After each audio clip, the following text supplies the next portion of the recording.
Angela has designed this wonderful workout for you guys.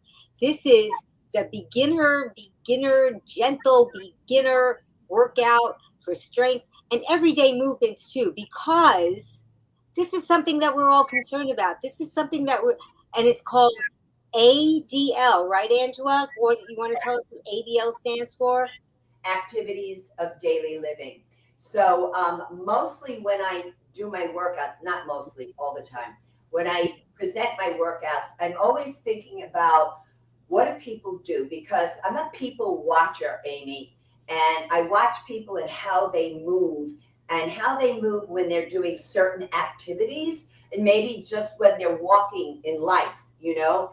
And one of the things that I notice, okay, a lot with aging, particularly with the males, okay? Males have tight ankles and tight hips. And this is what I start to notice.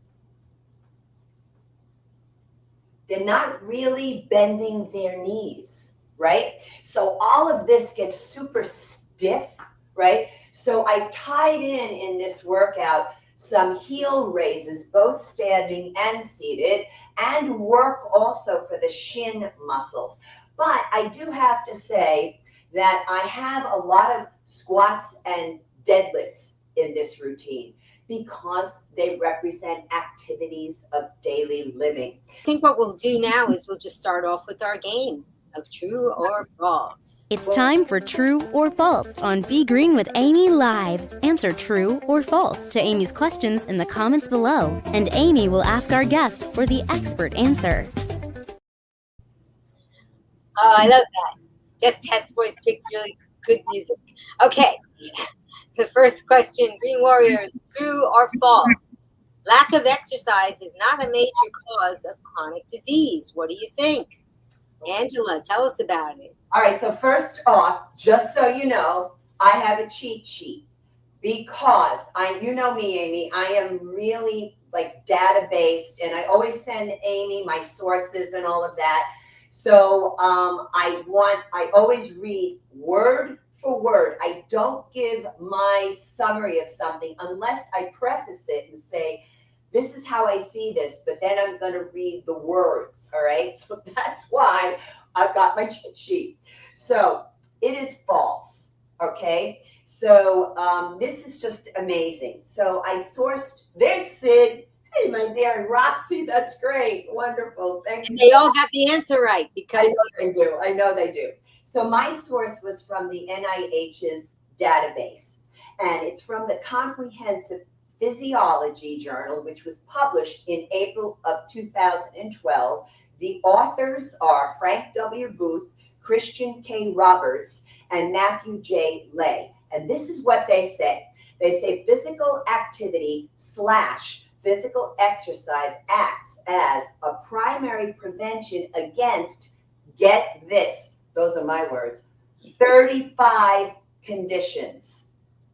Okay? So if anybody out there would like me to send them the source, I'm happy to do so because, honey, I'm not reading the 35 conditions right now, okay? Because we're not going to deal with them because we've got you, Angela. Yeah, well, kind of, sort of, but they really go there with it, right?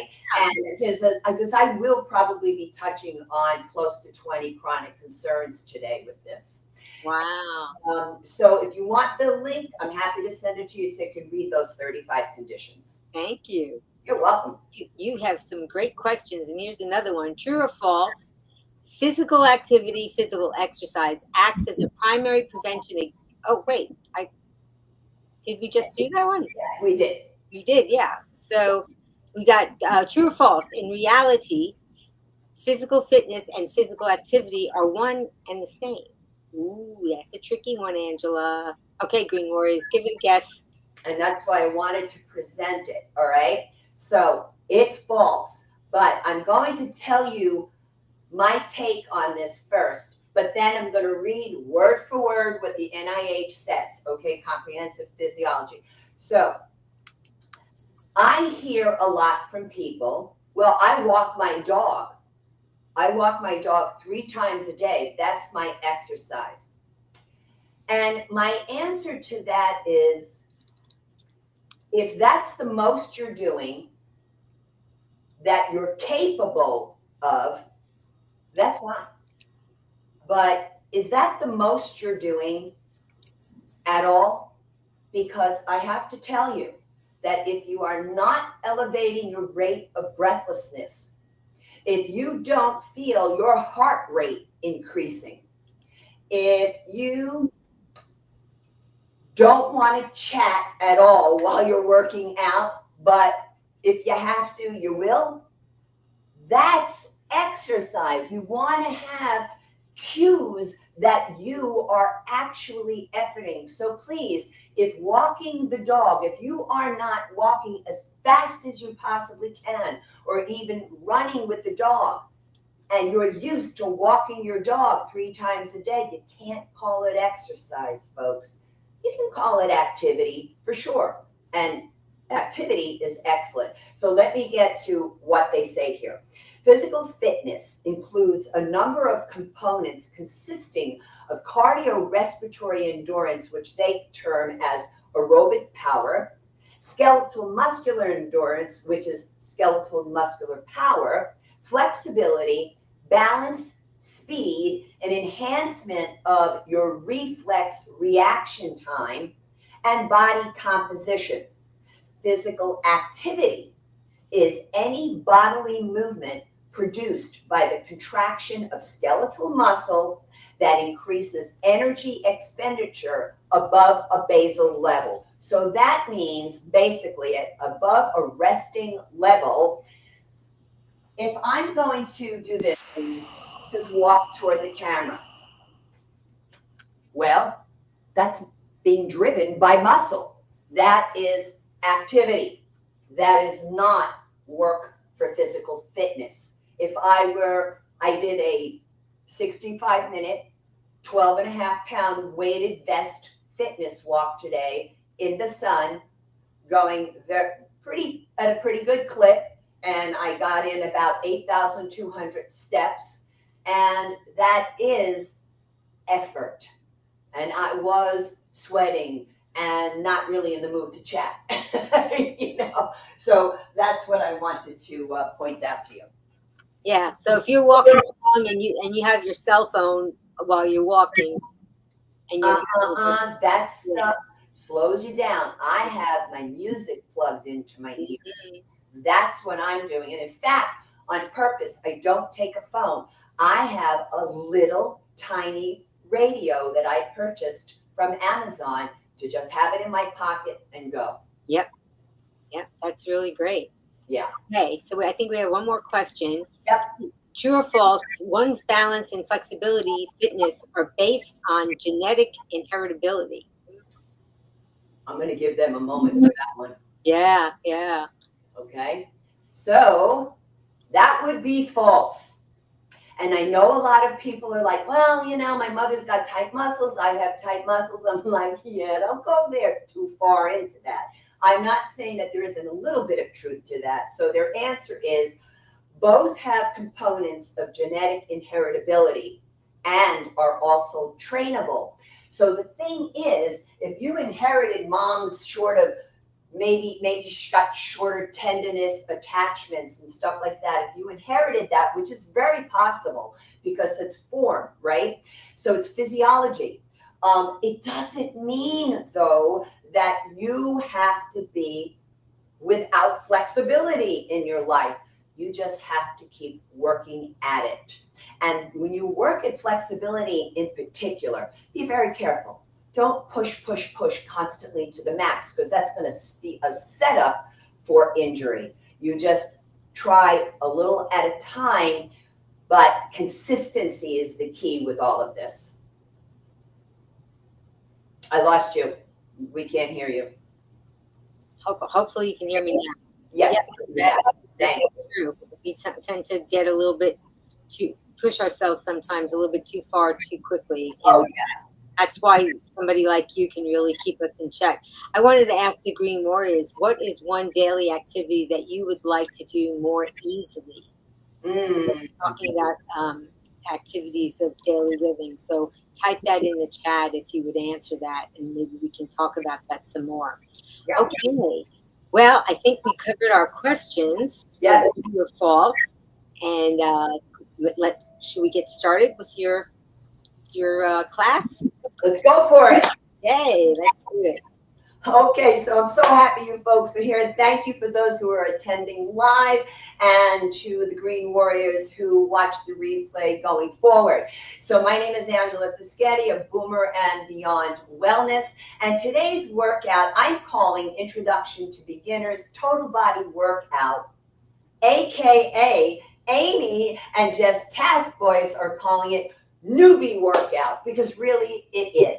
So, and I love that title, by the way. So the accessories we'll be using today will be a sticky yoga mat.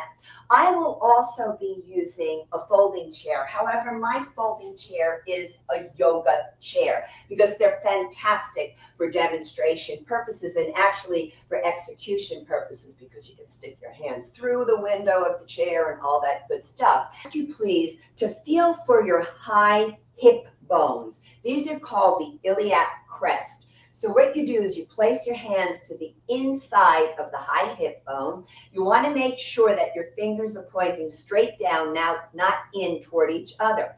We're lining up to the knees, down to the ankles. The toes are in the same line as each other. Now standing from the side, this one is for the females in the house, all right? So I find that a lot of females start to do this stuff where they tip their pelvis forward. It's called an anterior pelvic tilt. We don't want to do that. In fact, what we want to do is the exact opposite. We come into a subtle posterior pelvic tilt, also known as a pelvic tuck. So let's begin the work with a warm-up. And that warm-up, I love to do warm-ups that are all about warming up the spine, movements of the spine. So I'm going to turn here a little for you on a slight diagonal, placing my hands lightly on the thighs. The knees are bent and the feet are athletic ready stance apart.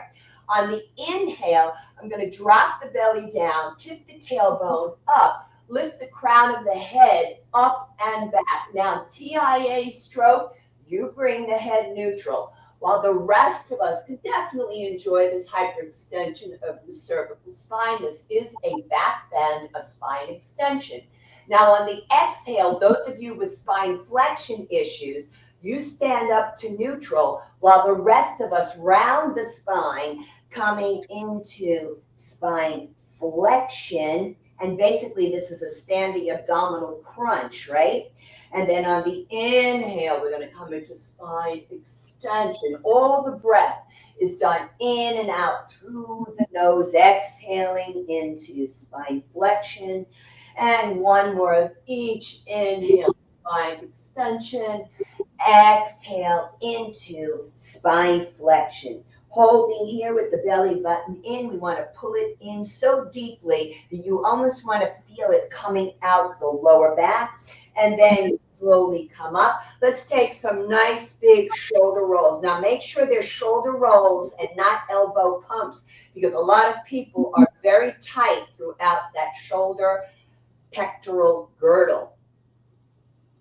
And now from here, I want to go a little bit more into a spine extension, a back bend. So I'm going to show you straightforward. The feet are going to be a bit wider than the hips. Now turning to the side, placing the hands on the sacrum. Now, this hand position could be contraindicated for those of you with carpal tunnel syndrome. That's an extension of the wrist. What you folks do is bring your hands down below the butt, make sure your wrists are straight. So what I'm going to do is just gently kind of slide, thinking I'm sliding my sacrum down toward my heels. The sacrum is down toward the lower back. Roll the shoulders back. TIA stroke, you keep your head neutral. And then for the rest of us, if you want to, drop the shoulders back and lower the head. Now you can also work this with the knees straight. Either way is perfectly okay. Now inhale, I lift the head first. Then exhale, come all the way up. Now I'm going to bring the feet again a bit wider than the hips. This time I want to come into lateral flexion. So I want to make sure that I keep my sternum, my breastbone, turned up toward the ceiling. As I slide down my outer right leg, be careful, do not push your hip to the side. I bring left hand to waist, especially for those of you medicated or not, hypertension, have the pinched nerve or rotator cuff issue, and you bring the opposite arm up and over. So we're reaching out through the middle fingers on both sides for lateral flexion, stretching the intercostal muscles between the ribs. It's responsible for 25% of your respiratory cycle. Now inhale, turn that palm up, grab an imaginary hook. Exhale, push down into that left heel, return to center. I'm going to take it right over to the other side, hand to waist, or take it up and over. Reach down and reach up again. Avoid pushing hip out, hips a bit forward. We don't want to turn the torso, the sternum toward the floor because you collapse the side organs that way. And then inhale, turn the palm up, grab a hook. Exhale, push down into that right heel, return to center. Take a couple of shoulder rolls. And this one is in honor of Be Green with Amy, for Amy herself. Place the hands on the sacrum, and we're going to do a little hula hoop action, but we're going to keep it slow. It's kind of like a slow version of hula hoop or a slow version of a belly dance. It's a combination of spine flexion, spine extension, and lateral flexion. I'm going to reverse direction. Amy, every time I give this to my prenatal students, prenatal yoga, the females are always like, oh, it feels great. So now we've done our warm up. What I'm going to do here now is grab my chair, and I'm going to be doing things like, I'm going to make sure my chair faces you folks, but I might turn in the chair so that you can see something from the side a little bit. And I'm going to talk to you for a moment about how to sit in the chair. I'm going to pull my cushion a little forward. Now I'm going to explain why I have this cushion. So when you sit in any chair, your desk chair, a folding chair, your kitchen chair, your dining room chair, whatever chair, right? You want to make sure, plain seat, big time on the plane and in your car as well. You want to make sure that the acetobulofemoral joint, the coxal joint of the hip, is just a bit higher than the tibiofemoral joint of the knee. Now, for those of you with knee flexion issues, I promised you a couple of tips, right? So for you folks, I find oftentimes when people, I'm going to bring my chair a little closer, folks, just a little bit. So I find that when people sit in a folding chair in particular, they do this. They bring their feet underneath the chair, you know, and they're bouncing around and stuff. The issue is that this is a hyperflexion of the knee. It's a lot of compression on your knee. So how I like to offset this is by bringing my feet just a little bit forward. So the ankles are just slightly forward of the knees. Now I'm going to turn in the chair and give you one other tip about how to sit in a chair.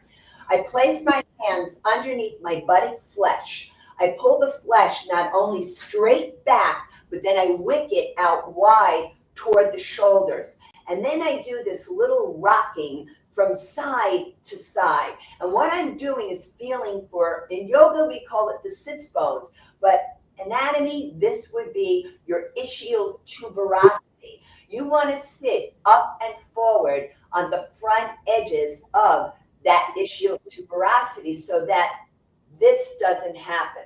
A lot of times people do this in a chair, right? Especially if they have to sit in a chair all day for work or maybe for health reasons. So what you're doing, folks, is letting the chair support you. I want you to sit up and support yourself in the chair. Even if it means you could put a cushion behind you. I even have a yoga bolster here. You can put one behind you. So you make sure that you're sitting up tall. So those are the tips that I did want to pass your way. Now, I'm going to ask you all, please, if you can, to stand up. And I want you to make sure that some part of the back of your leg, the leg, folks, is from below your knee to the top of your ankle. The rest here is called the thigh, all right? I want some part of your leg to touch the chair. It could be the back of your knees. It depends upon your height. It could be the back of your thighs. But I want some part to slightly touch the chair. Because what I'm going to ask you to do, without looking down to see where it is, therefore I want you to feel safe, thus touch the chair, okay? I want you to sit. Now I'm lifting my toes inside the shoes, and I'm going to stand right back up. And I'm going to sit. So folks, these are chair squats. And then I'm going to show you here, when I come up on the exhale, I'm doing a slight posterior pelvic tilt. And I'm contracting the glutes as well as the quadriceps. Let me make sure I'm slightly touching my chair. And you're going to continue. Now, you can make this, well, I should say you can level up by putting your hands like so. Notice my elbows are lifted. And by lifting the toes inside the shoes, you are training your shin muscles that need a lot of love, excellent for your gait, for your balance, and strengthening of your knees. But the other thing it does is it drives up through the posterior extensor chain muscles of your body, your back erector muscles, the gluteals, and the hamstrings. One more, we're going to come all the way up and then take it back down. Now, I want you to sit all the way back into your chair. You're going to hold on to the chair, especially if this is something new to you. What I do is I keep my feet in dorsiflexion. So plantar flexion is when you point, dorsiflexion is toward the face. Holding on, belly button in, you're going to do a leg extension. And then you're going to lightly tap your heels back down to the floor to lift back up. But what if you do this and go, this is no big deal. I don't really feel anything, even though we're definitely working those quadricep muscles and your shins. Well, don't hold on. It is a way to level up. Another way to level up is by not sitting back in the chair. So I'm not relying upon this rim of the chair to help me upright. Exhale, pause. So you always want to pause at the peak of the contraction, right here. You inhale to lower, exhale on the effort, E, folks. We're going to go for 2 more. Pause. 1 more. And another way to level up is to hold and hold and hold.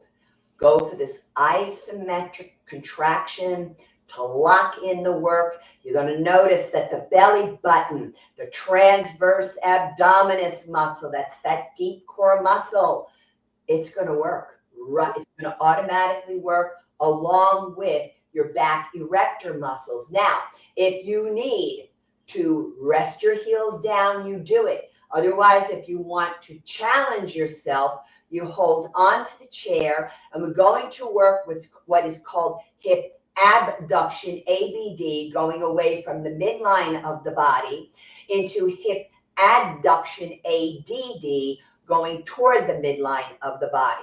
So I inhale, open, exhale, close. And I'm pausing for a beat in both positions. Now, you can also, and I don't have my back touching the back of the chair, but if you have to, that's okay. I'm going to let go. So it's a way to level up. So these are just a number of tips that you can do. Now, notice I am not bringing my outer thighs any wider than the seat of the chair. And this is a very important point for those of you with osteoporosis of the hips or those of you who might have had a hip replacement. I'm going to do a couple of more repetitions, and boy, those quadricep muscles are working. I'm promising you that. And I'm going to do one more in. Now, I want you to open, and we're going to pulse, pulse, pulse, pulse. Notice how small the pulse is. Pulse, pulse, pulse, pulse, pulse. So we're in hip abduction, pulsing away. And now I'm going to close, and I'm going to hold in hip adduction, ADD. Hold steady, breath in and out through the nose. And lower down. And now a little massage hack, because I am also a licensed massage therapist. You take your fingertips lightly and you create this sort of oscillation movement, this kind of gentle vibration movement. It will actually help wash out any or prevent some of that muscle soreness you can get after strength training.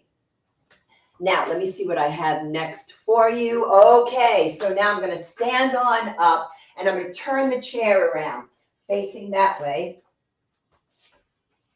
And I can definitely come closer for this. Okay, so I talked to you before about those feet issues. We're going to work on the heel raises. So remember, Morton's neuroma, bunions, and hammer toes. Be careful here. So I'm going to lightly hold on. You never want to like put all your body weight, because folks, these are just folding chairs. Now I have to tell you, sometimes when I work virtually with husbands and wives, I put one of them to sit in the chair, make sure that chair doesn't go anywhere. So you're going to stand tall, and we want to lift up high on the balls of the feet to fully contract the calf muscles. Now, a couple of tips. If you must be in a chair all day long, I'm going to guarantee you that you're going to have a fluid buildup in your lower legs, possibly in your toes, feet, ankles, etc. I can tell you that when I stand at my desk, because of the, that it is a standing desk, it doesn't matter, because I can get caught up working for hours on the computer, and I'm telling you that my calves will get bigger, and I must do my standing heel raises while at the desk. So this is very important. And let me also tell you the names of the muscles involved here in the calves. We have the gastrocnemius, the soleus, and the plantaris. Because the knees are straight, the muscle that is working the most is the soleus. It's known as the second heart. And I think you will understand why it's called that, because part of its function is the venous return of the blood. That means it helps pump the blood back toward the heart. Now, I don't want to forget those of you who maybe can't even get out of the chair. Well, we're going to show you how to do it in a chair, okay? So we're going to work on heel raises again, but this time the knees will be flexed, okay? And you don't want your feet all the way out in front here, because you don't have any room here to move your heels. So we do want to make sure that you as well can get up onto the balls of the feet. So exhale up, pause. Slowly articulate the foot down. Don't just drop it down. The other thing you want to be careful of when you do seated heel raises, or the toe taps, which are coming next, a lot of times people do this. They lean back. Stay upright, please. Belly button is in. Let's work those back erector muscles. The erector muscles run up and down both sides of the spine. And yes, they keep us erect, right? So you come all the way up. Exhale. Pause. So these are little tips to help offset that type of shuffling along I was showing you. Particularly important for the males, as we said earlier. And I'm going to take a couple of more repetitions. Up, pause, slowly lower. And one more, up, pause, and slowly lower. I'm going to stay here, because now my focus will be on my shin muscles. I need to bring the feet just a little bit more forward. If you want to, those of you working with weights, bring your legs together, put a heavier weight across your thighs. Hold on to it. You can do this stuff this way as well. So now I'm going to lift up And notice what where I'm lifting from. I'm lifting from the arches, folks. So that part of the arches, the balls of the feet, the toes are lifting, and I am moving. I am not counting, but I'm going for a feel. And that feel, you will feel it, that you cannot actually lift them anymore, that the muscles are working so hard that they're saying, I can't go any further. And I'm almost there. So it's a little bit more because I want to be forthcoming. That for sometimes it might take a lot of reps and other times it might not. And that is it for me. But this way we've got all that beautiful blood flow going on now. Now, moving on here, I'm going to move the chair out of the way and I'm going to move into some squat and deadlift work with you. What I want to do first is present to you just a couple of repetitions of a basic squat and a basic deadlift, but I will be working variations with you, all right? So you get to choose the basic one and also, or go back to the chair squat, perfectly acceptable. So I'm going to turn to the side, lifting the toes inside the shoes. I inhale, sit back into a chair. Exhale, come up, posterior pelvic tuck, squeeze. That is very important for the work. That's one more.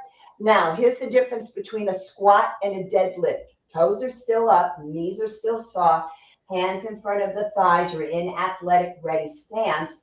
But this is not sitting back. This is a hip hinge, pelvic tuck, squeeze. I want you to be able to bend down, pick up something, and get up without issue, all right? So now I'm going to show you something called a squat thruster. So I'm going to bring the hands like so. This means I'm in a bicep curl. This means golfers or tennis elbow have to find out if this movement is appropriate for you. And I'll show you straightforward here, athletic ready stance. I'm going to sit back into a chair on the inhale. Exhale, come up, thrust the hips, and take a military, AKA shoulder press. Now, those of you medicated or not for hypertension, have rotator cuff muscle issues or pinched nerve at the neck, please do not lift the arms up and overhead. Simply do the squat portion of this.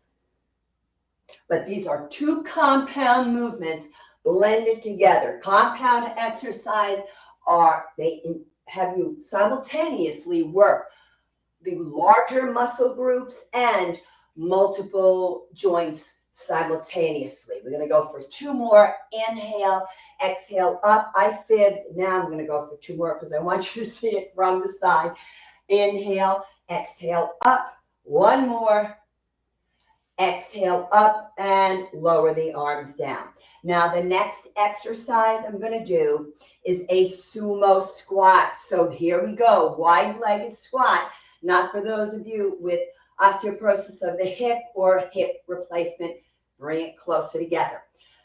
Both my legs and my arms, because I'm going to tie in movements here that will be beneficial for those of you medicated or not for hypertension, have rotator cuff, and also pinched nerve at the neck. I begin with the arms 10 to 15 degrees away from the sides of the body. So both the legs and the arms are doing abduction, abduction, away from the midline of the body. Exhale to come up into a deduction, going toward the midline of the body. Now, why don't I begin and end the exercise with the arms here? Because the first 10 to 15 degrees of movement are performed by the supraspinatus muscle, one of the rotator cuff muscles.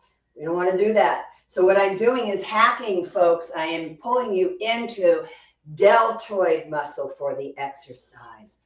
Pause. Now, as far as the sumo squat goes, I don't like the position of that foot, okay? I want you to make sure that your knees are tracking over your second to third toes, that you're pushing those legs, those thighs in particular, toward the wall behind you while performing delta abduction and adduction. And if you perform the work slowly, you're going to feel it coming up to stand and hold. turning the feet in, moving on here to Romanian deadlifts. So a Romanian deadlift, and by the way, it's been named that for literally almost 100 years, is when you bring your feet a bit wider than the hips and perform your deadlift. So I'm going to turn it on the diagonal here, fingertips touching the thighs, toes lifted. Remember, hip hinge, okay? So I'm going to tie this in with an incline chest press. I might throw something else in here too. So I'm going to come up. Yeah, I'm going to take a bicep curl, then an incline chest press, lower down into the RDL, come into my bicep curl, lean back into my incline chest press. We're tying in 3 movements here, folks, at one time. TIA stroke in that incline chest press. Please be careful with the placement of that chin, making sure you're not doing a hyperextension. Notice I'm pausing to really delineate each movement. That's how you want to train, folks. You don't want to speed through it. Working with the breath. So both the incline chest press and the Romanian deadlift are compound movements. The bicep curl is considered an isolation movement. One more here. Down and slowly take it all the way up. Let's take a couple of shoulder rolls. The next squat, it's kind of goofy, the name, but it is called a zombie squat because it's this, okay? That's why it's called a zombie squat. So I want you to bring your arms out in front. We're going to tie this in, though, with a straight arm pushback. I need to make a note here about the straight arm pushback. Please, some people do this thinking they're going to go so much further back. Stop, please. Just draw your arms back to where they can handle it. I don't want this to start to happen with the shoulders, all right? So we're going to take arms out in front. And let me tell you something. When you hold a weight doing this, wow, it's a lot of work. Toes are lifted. I'm going to sit back into a chair on the inhale. Exhale, push straight back. Thank you, Amy. So that straight arm push back or press back, it's not a kickback, Amy. A kickback is tricep. And up. There goes Amy typing away. Exhale, up. Inhale. Thank you, darling. Pause. And believe it or not, this straight arm pushback is also a compound movement tied in with your zombie squat. Just make sure those knees track over the second to third toe. And back, up, sit back, push, and come on up. And let's take a couple of shoulder rolls. All right, we've got another one to show you here. This is the lateral lunge. Now remember, vestibular challenges, pick another version of a squat or even a deadlift, okay? Because it's unilateral. So I step out. Now I'm going to hold. You want to get the work into this hip. This knee is bent, okay? You close on the hip adduction, ADD. So this is hip abduction, hip adduction. You want to make sure that you come all the way upright when you return to meet the opposite leg. Now, this is another way to do it. Some people do this. They don't touch. But I just want to caution you, nothing wrong with it. It is for endurance purposes. I'm always going to suggest that you focus on muscular strength, particularly for a healthier aging process. One more, and exhale, close. I'm going to step over to this side. And then we're going to do a nice cool down in the chair. Want to make sure you don't do this kind of thing, folks, okay? Straight out to the side. And bring that chest all the way up. Exhale to close. Inhale, step out. Last one. Hold. Okay. So now, if you want to, you can repeat the entire program right from the top. For those of you who want more work, I think I had it a little more forward. I'm going to repeat that standing warm-up for those of you who must be in the chair, all right? Because I kind of feel like it's only the right thing to do. So I'm sitting up a little forward here, feet a little bit out in front. And then inhale into spine extension. Watch it, TIA stroke, chin neutral. And exhale, same thing here, spine flexion, you come to neutral, while the rest of us take it deeper into spine flexion by rounding the spine. Inhale. Exhale. I've gotten some nice spine adjustments here in this workout today. Hold here now. Work that abdominal. I want you to feel for the belly button in coming toward the small of the back. I'm not doing anything weird with my shoulders. Just letting everything be kind of heavy. And then slowly come back to center. Now, I'm going to place the hands on the chair. What are we doing here? This is wrist extension. So for carpal tunnel, I want you to wrap your fingers underneath the lip of the seat. That's how you'll keep your wrists straight. And I'm going to puff up that chest, roll the shoulders back. Beautiful, kind of a modified cobra, bhujangasana in yoga. And breathe. Inhale, head neutral first. Exhale, release. Now I'm going to come back into the chair. Let's take the lateral flexion seated. So I bring the feet no wider than the legs of the chair. I'm going to turn the sternum up toward the ceiling first, preventing the side organs collapsing. Slide down the back leg of the chair, opposite hand to the waist. Make sure you've got that hip down, okay? For those of you without hypertension, pardon me, medicated or not, you can bring your arm up and over, also pinched nerve or rotator cuff. Keep your hand to the waist. Inhale, turn the palm up, grab a hook, push down into the left heel. Exhale over to the other side, hand to waist or not. It's up to you. We're also stretching the internal and external oblique muscles by the waist, kind of responsible, partially responsible for turning and twisting the torso. And then inhale, palm up, grab a hook, exhale. Come back to center. I'm going to sit a little forward. Now, I'm going to choose to bring my legs wide apart. Thanks, Amy. And remember, those of you with hip replacement or osteoporosis of the hip, you bring your legs closer together. In yoga, we call this the Sufi grind, which is basically that kind of doing that hula movement, that belly dance movement, but now we're going to exaggerate it and make it super big. And I'm going to reverse direction.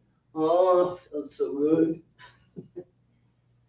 So, folks, this is an exercise routine that once you start adding, hold center, once you start adding resistance to it, is incredible how much this will help your activities of daily living, getting up and down from a chair, and in particular, in being able to bend down to pick up something to get up without issue, and also to be able to carry your heavy groceries, to be able to push your heavy grocery cart, or when you come upon a heavy door, that you'll be able to push it open.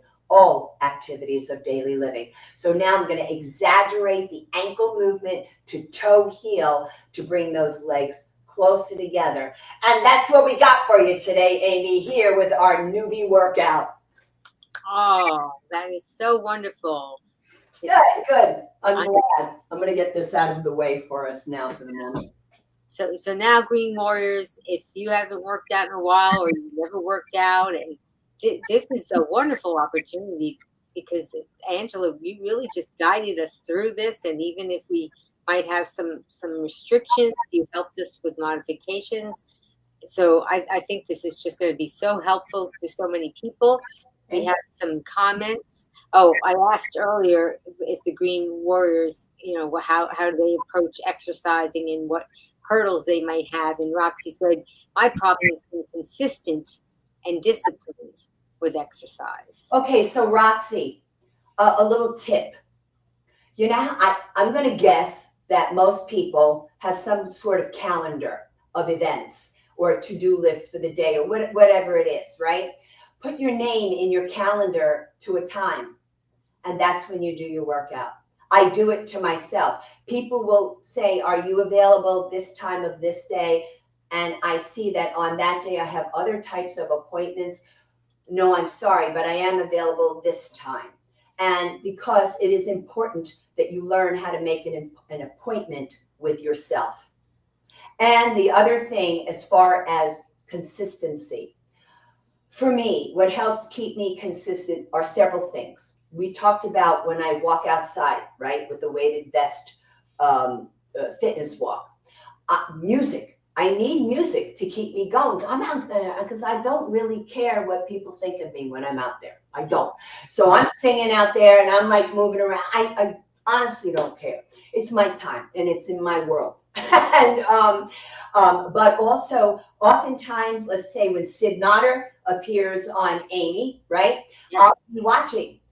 I'll be typically either doing my yoga or lifting weights. Okay, so I tie it in with something that I in particular enjoy very much. I enjoy my music and I enjoy the webinars and the seminars, etc., about the whole food, plant-based diet and lifestyle.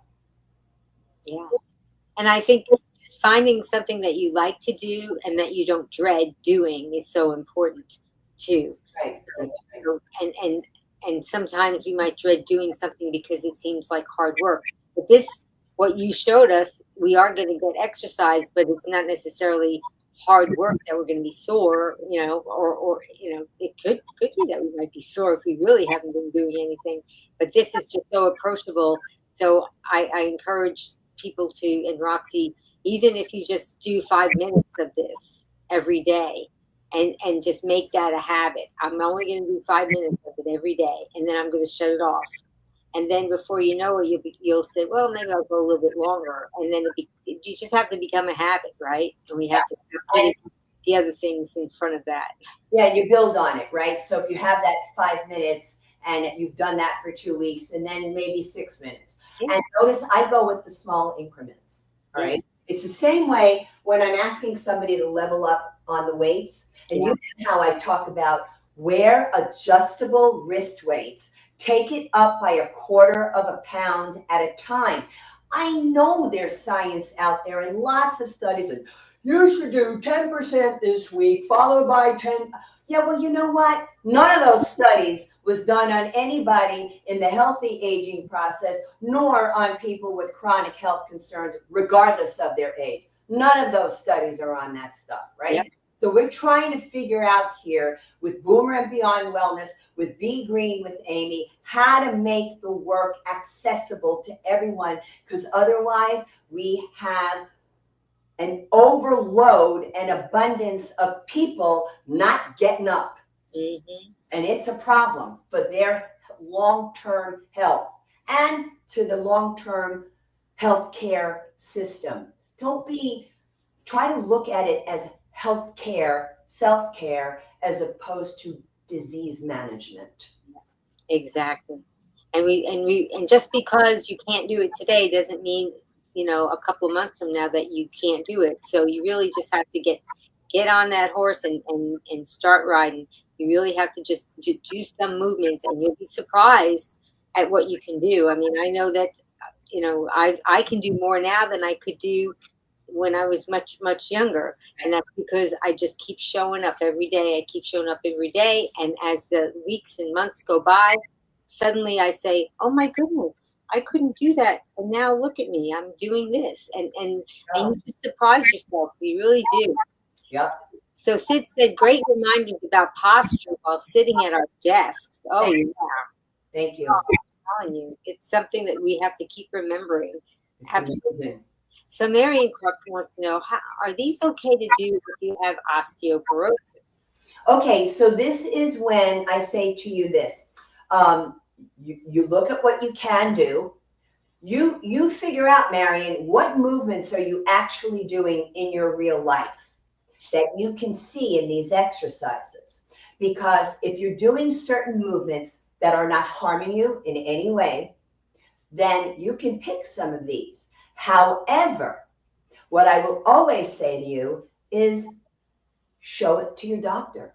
And believe it or not, they will look at it. They may not look at the whole thing, but they may go through some of it and go, yeah, it's all right. And or do this one and this one and this one and not that one, because you're talking to somebody who had osteoporosis. And I was diagnosed with it when I'm talking to her picture. I was diagnosed with it when I was 60. And by the age of 63 and a half, I no longer had it. I have osteopenia, but I call it age-appropriate osteopenia because losing bone density and losing estrogen are not an illness. They are normal to a healthy aging process. But this said, because I had osteoporosis, I don't want it back. And I don't want the osteopenia getting any worse, which is why I do what I do on a regular basis. And that's why I want to encourage you. Amy, didn't we, a couple of years ago, do an osteoporosis workout? So the point is look at the workout, Marion, and look for what you can do. And always approach the work. Oh, you're so welcome. Always approach the work without any added weight, without resistance. Maybe what you can use, which I like to do a lot, is using a fit ball or a 9-inch Pilates ball. They have no weight. I do a whole thing, and I've got more coming out. I have videos on working out with weighted balls. But the fit ball is excellent because maybe I can't hold a weight in front of me right now at this point in my level of fitness for a front squat, but I can keep a fit ball there and work on my form. See what I'm saying? So you can use something like this in your hands, make it tactile so that you are focused on what you're doing. Because I will tell you something. A lot of times I see people in these live Zooms when they're not adding anything else to hold on to. And they're doing like I did. I showed you the whole thing without anything in my hands. They just fling because unfortunately there's a whole bunch of channels on YouTube where folks are caught up in AMRAP. AMRAP means as many reps as possible. That is the total antithesis of what we're trying to achieve. I need your bones to get stronger. And the only way is going to be with strength training, resistance training. I eat the whole food plant-based diet. I eat these foods because they support my recovery process, right? So I can do this stuff every day. You don't want to do the same exercises every day, but you can vary up those strength exercises, the resistance exercises, and you'll be able to do stuff every day between the diet and appropriate exercise. Because Sid and I did a whole thing, and I think we had some part of that on Amy as well, with exercise and inflammation. Because improperly done exercises, they're going to cause inflammatory processes to kick in. I want you to avoid that. But you can pay attention to your form. So if you already have osteoporosis, you know certain movements you can do. You can do it with a fit ball in hand, right? Help your form. And when you're ready to build up with weights, that's when you talk to your medical doctor. And you must work with a doctor who understands strength training. I was very lucky. I wasn't lucky. I chose him for this reason. My doctor is Dr. Frank Sabatino. He's plant-based, plant exclusive like I am, and the guy works out with weights, so he can talk shop with me and help guide me. So what I present to you are exercises that once you know you can do them, they are all excellent for osteoporosis, but in particular, the compound movements. It's a long answer, but I want to reassure her that it's a combination of being smart about this and open to it that will take her so far in her process.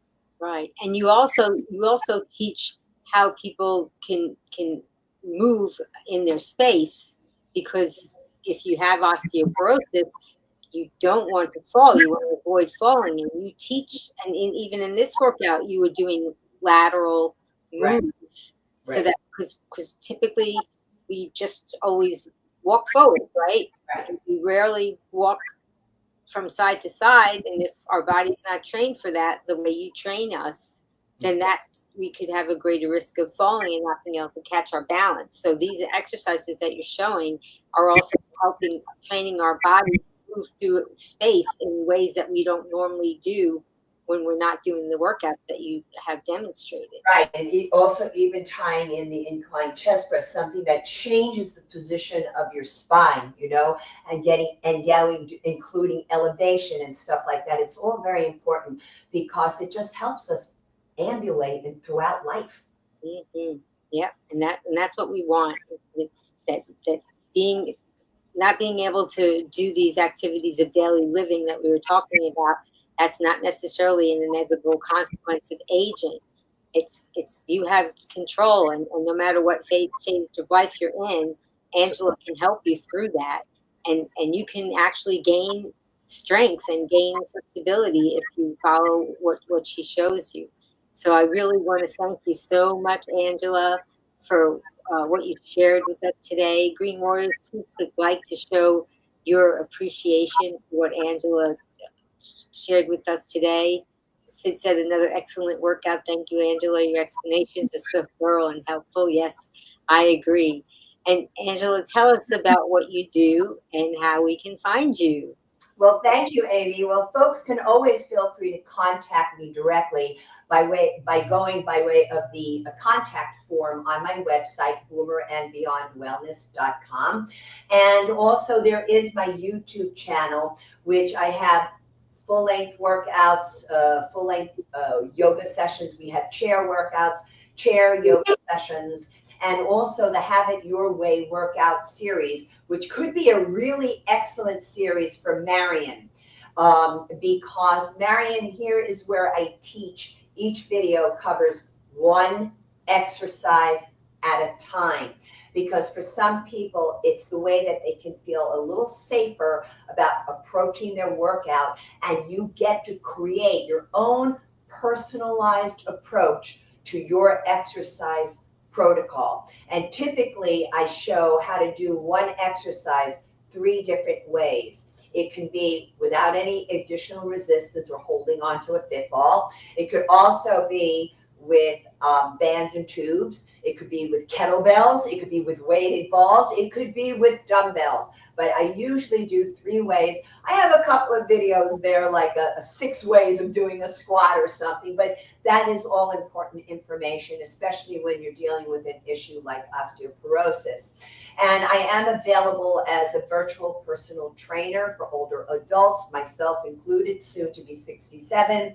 And I also do virtual work with Hatha yoga and prenatal yoga. And if you are in the Fort Lauderdale area of Florida and you would like a massage, I do deep tissue, Swedish massage, but also geriatric massage for those who might have delicate issues like Alzheimer's, etc. And I actually do palliative care massage as well. And again, you can all be reached by going to the contact form on my website. Thanks so much for asking that, Amy. I appreciate it. Well, that is just so awesome. And knowing that you have all this knowledge and experience so that you can really be helpful to us in so many ways. And if somebody booked an in-person or virtual appointment with you, they would definitely be in such good hands because you are just so knowledgeable. And I just want to give you a huge thank you for sharing your expertise and for guiding us through this gentle, beginner-friendly workout. I mean, your energy and your encouragement, it just makes all the difference. Thank you. My Oh, pleasure. Marion said, 67, I thought you were in 50s. My new best friend. Talk to you later, girl. Thank you for the great workout. You're And welcome. thank you. We got a lot of people commenting and sending their love and hugs. So, Angela, what's your final take-home message for our Green Warriors today? You need to start somewhere.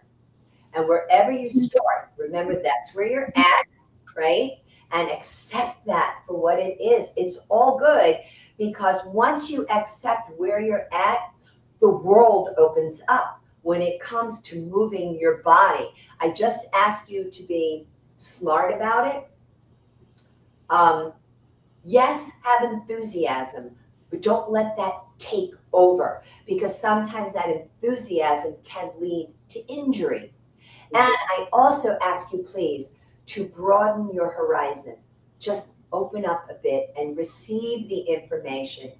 Like I said, even if it's just one exercise at a time. Because I promise you, when you get comfortable within your own body, there's so much joy that you can express through it and also be better able to relate to yourself in your time and space and place. It's beautiful.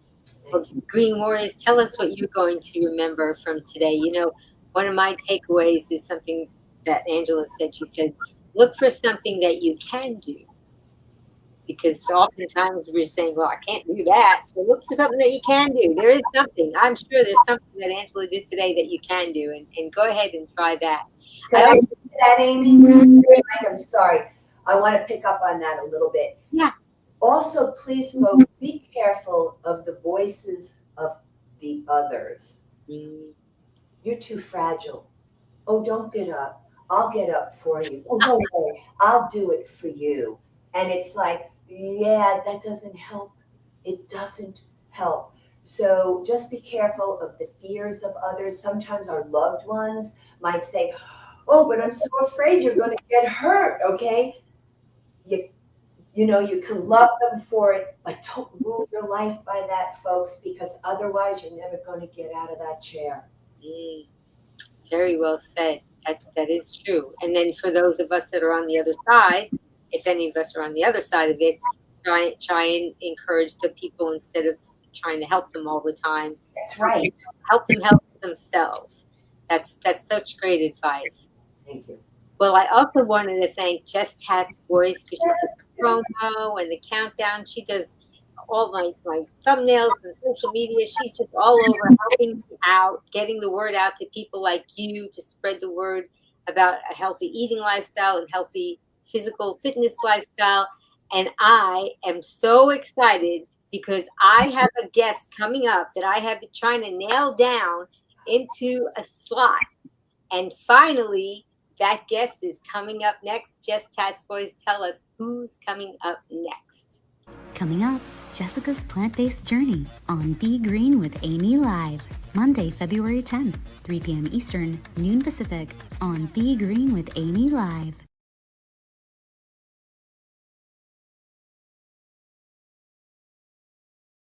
For those of you that don't know who that is Jess Task Voice. I'm so excited. That's wonderful. And we talk on the phone so often, and so often when we talk, we say, you know, this would be so good if we just had this on Be Green with Amy, because people could really benefit from the things that we're talking about. And I can't tell you how many times we said that, and we even said that today. So finally, we're going to do that, and she is just going to give us so much information as far as what she's been through in her plant-based journey and what she does as a single working busy woman out there traveling a lot, and she's going to give us so many tips about things that she does. And it's just going to be so much fun to spend that time with her. And I also wanted to thank you, Green Warrior, for joining us today, because your engagement and support make these discussions meaningful and impactful. And I really hope that you're feeling inspired to take a closer look at your food choices and your physical fitness movement choices.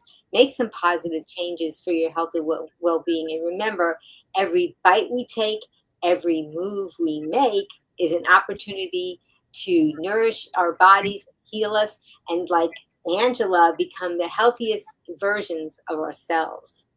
And please stay tuned for more empowering content. Please subscribe to my channel. Check out Angela's social media as well, and share our message with others who you think can benefit. Because together as Green Warriors, we can make a meaningful difference. And as a special thank you to all of you, I am offering you 5 free recipes. If you go to my website, begreenwithamy.com/join, I will send them to you one at a time every so often, and you'll get lots of pictures from me and motivational quotes and lots of love. And speaking of love, I would like to invite all of you to take your right hand and grab your left shoulder, and take your left hand and grab your right shoulder. Now squeeze, because that's a hug from me to you and from me to you, Angela. And if you would like to join us, Angela's going to help me with my tagline, and you can join us by typing that in the comments below. Are you ready, Angela? Oh, yeah. Okay. Well, until I see all of you again, remember, be strong. Oops. That's it. Well, and be green. Green. Thank you, Amy. Thank you, Angela. Thank you, Green Warriors. Always a pleasure to be with all of you. Bye-bye now. Now you can listen to Be Green with Amy expert interviews wherever you go. Listen while walking, meal prepping, or traveling. Find Be Green with Amy on Apple, Google, Alexa, Amazon, or virtually anywhere you find podcasts. Be strong, be well,